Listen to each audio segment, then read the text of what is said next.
ঠিক আছে? এই ধরুন আপনার কোনো কেমিক্যাল হলো, পেট্রোল হলো, ডিজেল হলো, সমস্ত কিছু কিন্তু আসবে কি ক্লাস বি এর ক্ষেত্রে।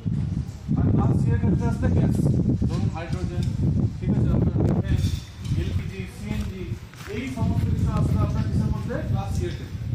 কিন্তু যখনই কোনো হট আর অ্যাক্টিভিটি করতে গেল সবসময় মনে রাখতে হবে যে আমাকে সেখানে সাবধানে না চলি, বিপদ কিন্তু আমাদের সঙ্গে সঙ্গেই ঘটছে। একটুখানি যদি আমরা ইমার্জেন্সি দেখিয়েছি তাহলে কিন্তু বিপদ হতে বেশিক্ষণ সময় লাগে। সুতরাং যখন আমরা হ্যাজার্ড বা বিপদের মধ্যে আছি, কাজ শুরুর আগে কিন্তু আমাকে মাথায় রাখতে হবে যে হ্যাজার্ডটাকে আমাদেরকে চিনতে পারাটা খুব দরকার, যে আমি যেখানে কাজ করতে যাচ্ছি সেখানে বিপদ হওয়ার কী কী সম্ভাবনা আছে। কেউ যদি হাইটে কাজ করে, ওপর থেকে কোনো জিনিস করতে পারে অথবা কোনো মেটেরিয়াল করতে পারে, তো সেটা যাতে না হয় তার জন্য কী কী প্রয়োজন বোঝা গেল। নেক্সট হচ্ছে ধরুন কেউ হট ওয়ার্ক করতে যাচ্ছে, হট ওয়ার্কের জন্য কী কী প্রয়োজন?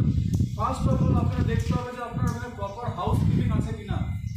অনেক সময় দেখা যাচ্ছে টাইলসের পেপার হোক, প্লাস্টিক হোক, এক জায়গায় আপনার জড়ো করে রেখে দিচ্ছেন বা যেখানে সেখানে ছড়িয়ে রাখছেন।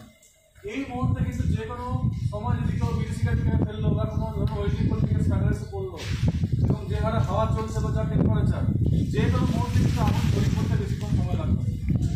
সুতরাং হট ওয়ার্কের জায়গায় আগে দেখবেন যে হাউস কিপিং আপনার জন্য প্রপার থাকে সেখানে। জিনিসটা কিন্তু রেগুলার ওয়াইজ মেনটেন করাটা আমাদের নৈতিক কর্তব্যের মধ্যে পড়ে। আপনি ধরুন না বাড়িতে আপনি আছেন, বাড়িতে আপনার খাট বিছানা অবসানা হয়ে আছে, আপনার থাকতে ইচ্ছে করবে? রেগুলার তো আপনার ইচ্ছা করবে যে হ্যাঁ পরিষ্কার পরিচ্ছন্ন হবে, বোঝা গেল? তো একটা ধরুন আমরা যদি পূর্বাভাস করি যে আমরা হাউস কিপিং যদি মেনটেন করি, ধরুন যেখানে আমরা কাজ করছি সেটা যদি ফায়ার আমরা লাগাই বা এবং সঙ্গে আপনার একটা হবে ফায়ার এক্সটিংগুইশার, এবং ফায়ার এক্সটিংগুইশার চালাবার কিন্তু পদ্ধতি কজনের জানা আছে এখানে? ধরুন কোথাও আগুন লাগলো, আপনার পাশে ফায়ার এক্সটিংগুইশার রাখা আছে, আপনাকে যদি সঙ্গে সঙ্গে চার্জ করতে হবে, কজন পারবেন?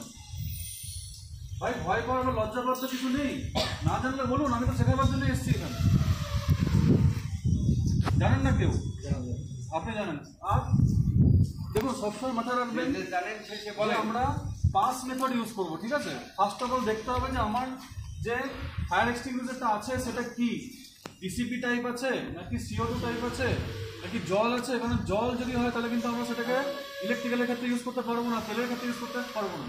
তো দেখতে হবে যে আপনার মিডিয়ামটা কি আছে, এবং এবার লেখা থাকবে দেখবেন ABC লেখা মানে কি আপনাকে বুঝতে হবে যে এটা কোন কোন ফায়ারের ক্ষেত্রে, মানে কঠিন, তরল, গ্যাসীয় এই তিনটের ক্ষেত্রে প্রযোজ্য নাকি শুধুমাত্র কঠিনের ক্ষেত্রে প্রযোজ্য।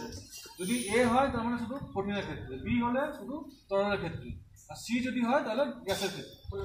তো নেক্সট হচ্ছে কি, আপনার যদি ডায়াল থেকে থাকে, ডায়াল থাকলে কিন্তু আপনার চেক করতে হবে যে সবুজের মধ্যে কাঁটা শো করছে কিনা। আসতে ভাই কথা বলছি তুমি এখানে ভাব, এখানে দেখতে হবে যে এখানে সবুজে কাঁটা আপনার শো করছে কিনা, দ্যাট মিনস এটা চার্জ ওকে আছে।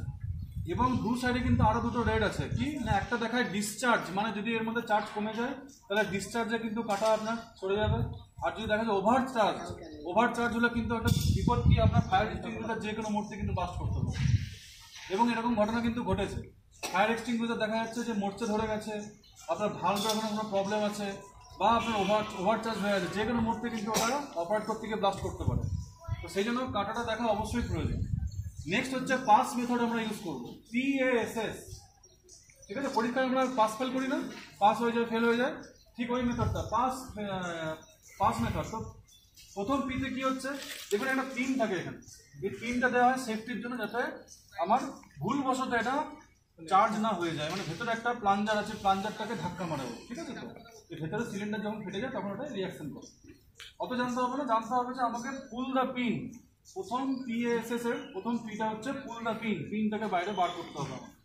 তার আগে একটা কথা বলতে ভুলে গেলাম, যেটা বলানো উচিত, যে আগুন যদি কোথাও লাগে দেখতে হবে ধোঁয়াটা বা আগুনের হলকাটা কোন দিকে যাচ্ছে, ওটা যেন আপনার বিপরীত দিকে যায়, আপনার যেন মুখোমুখিভাবে কখনো করবেন না ওটা। নেক্সট হচ্ছে পুল দ্য পিন হলো, তারপরে এম টু দ্য ফায়ার, এই যে ওটা নজল যেটা আপনার থাকবে, এই নজলটা কিন্তু শক্তভাবে ধরবেন এবং যেখানে আগুন লেগেছে সেই আগুনের কিন্তু গোড়াটা আপনাকে কী করতে হবে, এটাকে টার্গেট করে রাখতে হবে যাতে আগুনটা গোড়ার থেকে নেবে। তারপরে পুল দ্য পিন হলো, এম টু দ্য ফায়ার হলো, তারপরে স্কুইজ দ্য সুইচটাকে আমি যখনই প্রেস করবো, যেহেতু পিন নেই খুলে এটা চার্জ হবে, যখনই ডিসচার্জ হতে শুরু করবে তখন আমাকে কী করতে হবে, সুইপ করতে হবে।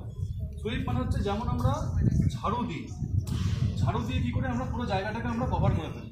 দেখুন বেসিক 3টে জিনিসের জন্য কিন্তু আগুন লাগে। একটা হচ্ছে অক্সিজেন, যেটা এয়ার থেকে নর্মালি পায়, একটা হচ্ছে ফুয়েল মানে যেটাতে আগুন লেগেছে, এবং আরেকটা কী আছে না হচ্ছে সোর্স অফ ইগনিশন। কেউ হয়তো হট ওয়াট করলো, কেউ হয়তো একটা বিড়ি সিগারেট খেয়ে ফেললো। এবং একটা কথা কিন্তু মাথায় রাখবেন, একটা দেশলাই কাঠি কিন্তু একটা শহর জ্বালাবার জন্য যথেষ্ট। সুতরাং আমাদেরকে কিন্তু সেই ভয়টা পাওয়া উচিত যে যদি কোনো আগুন লেগে যায় এবং কন্ট্রোল করতে না পারি তাহলে কিন্তু বিপদের শেষ থাকবে না। বোঝা গেল? কারণ দেখুন ইকুইপমেন্ট বাঁচবে, মানুষ বাঁচবে, তবে কিন্তু আমাদের পেট চলবে। তো সেই কথাটা কিন্তু মাথায় রেখে যখনই আপনারা ফায়ার এক্সটিংগুইশারের সঙ্গে হট ওয়াটার জায়গায় নেবেন, পাস মেথডটা কিন্তু ভুলবেন। Thank you.